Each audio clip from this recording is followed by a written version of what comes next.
Hi, welcome back. It is Tara coming to you again. I am going to be speaking on the emotional body today. So if you're new to this, please know that I'm working on a series. This is lesson 6.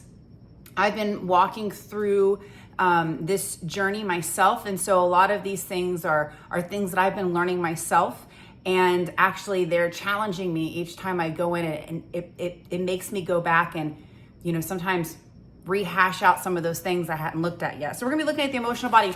The other day we did the ego, identity, masks, and roles. And so that was the previous one. And the next week we're gonna be looking at emotional awareness practice. Okay, so once again, my name is Tara. If you are new here and you haven't yet subscribed, please subscribe. Do me a favor, put a like down on that video. I would love to be able to have you guys come with me. If you find any of this helpful, if there's anything that's resonating with you, please leave a comment. And all right, let's go ahead and dive into this. So something that I know I have been told is that we cannot rely and we cannot trust our emotions. And you know what? For a good portion of the population, I would agree with that. Why? Because our emotions have been heavily impacted by traumas and hurts and disappointments and things that we've endured, primarily starting in our childhood. And then of course, the relationships that we choose to continue operating in are ones that are comfortable to us, even though they're a lot of times chaotic. But we do it because when we come out of those very, very traumatic and or dysfunctional type backgrounds, it's what we tend to, because we're already in those patterns, so we continue in those patterns and those curses, if you will, generational curses. And so we've been told, don't trust your emotions. So if you're feeling angry or mad, you know what? It doesn't benefit me, so just, go ahead and squash that. But have you ever noticed when you're feeling something and you just act like it's not there, or you ignore it altogether, or you squash it because you're just like, well, I can't feel this right now. Notice how it always pops up somewhere else? Or notice how it ends up, it accumulates until you just explode, or you just start vomiting out all these emotions, and you're just like, where the hell did that come from? It's like, well, actually, you probably were feeling that before now. You just didn't do anything with it. You didn't acknowledge it. You didn't, So I want to go into that. So the theme here is emotions are sacred messengers. Okay. We are to trust our body, by the way, not problems to fix or avoid learning or avoid. Learning to feel fully is a path to spiritual mastery. So learning to feel. So it's not just feeling, it's what am I doing with those feelings? And I'm going to say that typically when you jolt to a angry, there's always an emotion that you feel before that. Okay. It hurt or disappointment or something. And then, it eventually turns into that anger, right? So the core focus today is going to be developing emotional literacy. What do my emotions mean? Where am I feeling them? Understanding them, naming them, and then tracking them.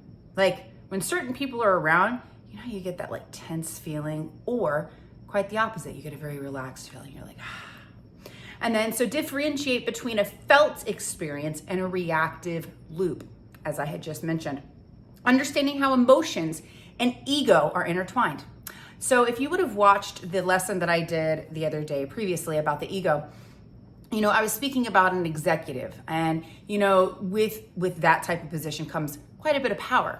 And if somebody comes in and questions your authority or questions your power, you automatically, your reaction is to defend yourself and to show them.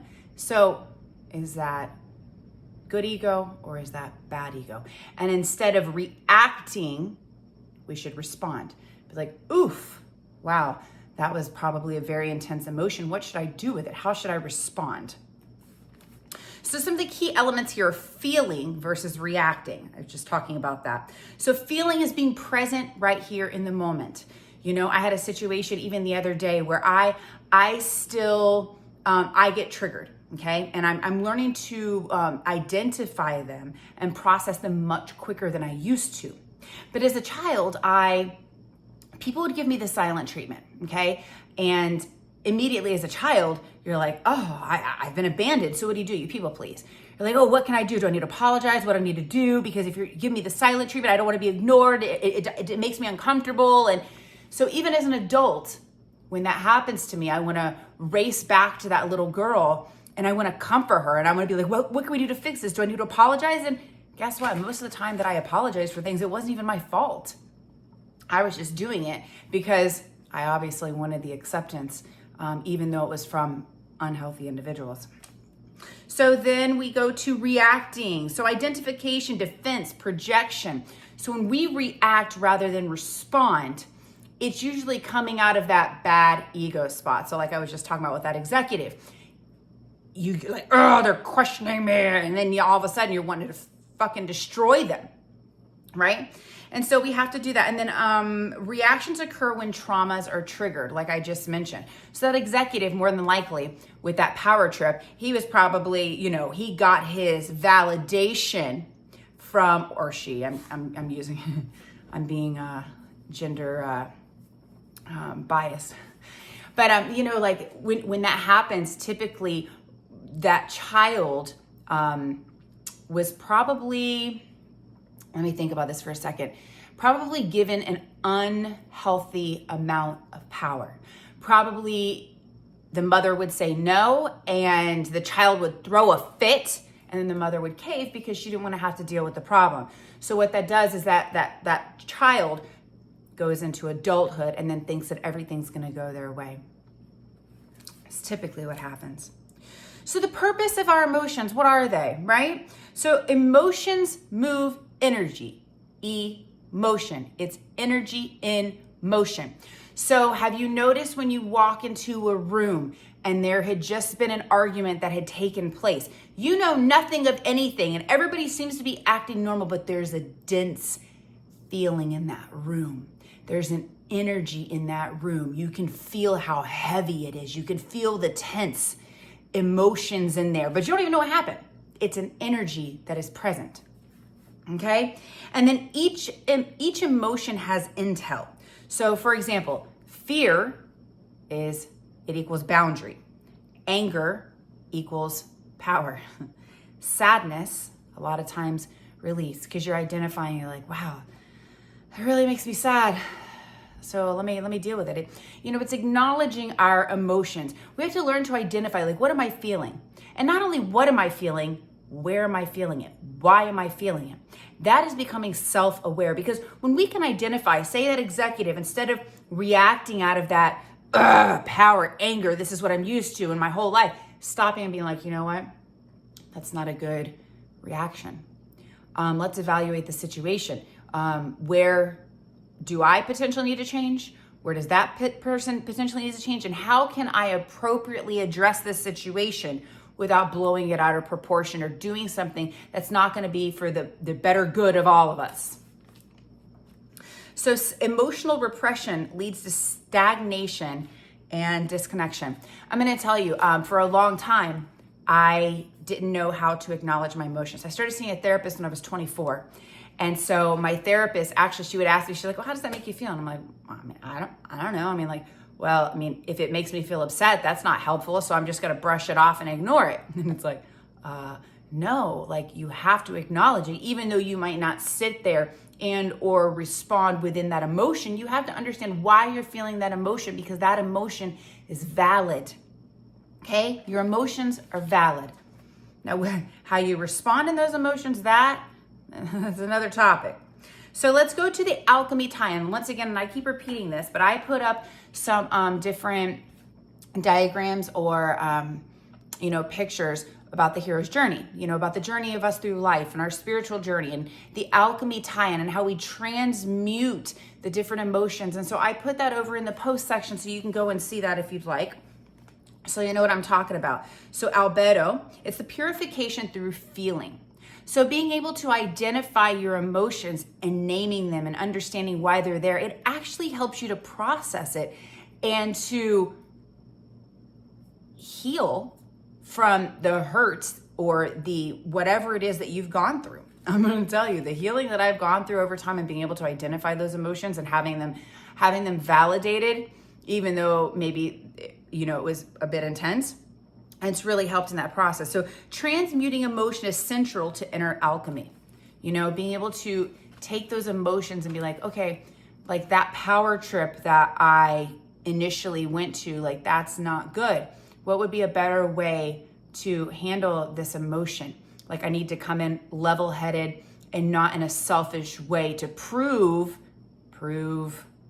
something, but how can I deal with this situation so that this employee or whoever it is that's questioning my authority, like what's going to be best for everybody involved? And then we're going to go down to practice emotional mapping. So, like I said, and I kind of mentioned it a couple times, like, what am I feeling right now? When the other day, when I had somebody start giving me the silent treatment, I immediately went to like, oh my gosh, I don't want that to happen. I started wanting to defend myself, and I wanted to like go in and like, which is what I would have done previously. But it's like, I had to stop and be like, okay, did I do anything wrong? No, I didn't do anything wrong. Is their behavior a little bit exaggerated? Yeah. Okay, so what I need to do, I need to learn to communicate clearly, like even communicating those emotions. So a lot of people like shy away from explaining where their traumas are or their hurts are, but the people around you, so if they love you and they care about you, they're gonna wanna know how it is that they hurt you. And if they can't acknowledge that, then we need to start questioning whether or not those people need to remain in our lives. So what am I feeling? And where in my body do I feel it?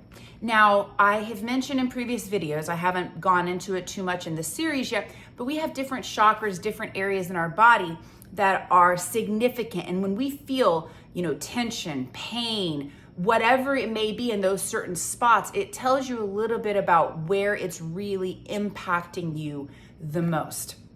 So where am I feeling it? Is it a tightness in the chest? Is it in my shoulders and my back? Is it, my shoulders? Is it in my stomach? A lot of times the anxiety shows up in our stomach or in our, in our lower back. Like we had a lot of tension in our lower back. Where is it happening? And when you're able to start identifying those things, you can start going and looking and being like, why is this really impacting me? So like when that happened to me the other day, like I felt a tightness in my chest, like, oh my gosh, well, this is your heart area. And see, I felt abandoned emotionally, like, oh my gosh. Was it true? No, it wasn't true, but at least I was able to identify where that was in my body that I was I was able to see what was going on. So use the feel, name, welcome it. I'm not telling you to do anything with it. Welcome it. Be like, okay, you feel abandoned. It's okay. You feel abandoned. Now what are we going to do with that? And then inquire framework. Like I said, and go through like, how should I respond to this? Do I need to, have a conversation about this? Do I need to just sit on it? Do I need to allow it to sit? There's a lot of different things that we can do with those emotions, but our emotions are extremely important and they tell us a lot about what's going on with us mentally, emotionally, and spiritually. So that's where I'm going to go. Listen, I'm going to cut this off, and next Tuesday, I'm going to be going into emotional awareness. Like, we're going to go into more of the emotional awareness, because our emotions tell us where we're at. It's like a thermometer of where we are at. And later on, I'm going to address more how our intuition also uses our emotions and our body to be able to help guide us through our lives and through our experience, through our journeys. So if you haven't already subscribed, please subscribe. Please like my video. And I have a syllabus, so if you want to know kind of like what I'm going to be touching on from, week to week or whatnot, go in, and it's over my post section. I went ahead and I posted the syllabus for all 4 quarters. I'll be going through this series into December. So thank you guys so much for joining me. I hope you learned something. If there's something that you have a question about, you want to hear more about, which I'll probably end up touching it eventually, please leave a comment down there, subscribe, and like my video. And I look forward to seeing you guys again next week. Mwah. Much love.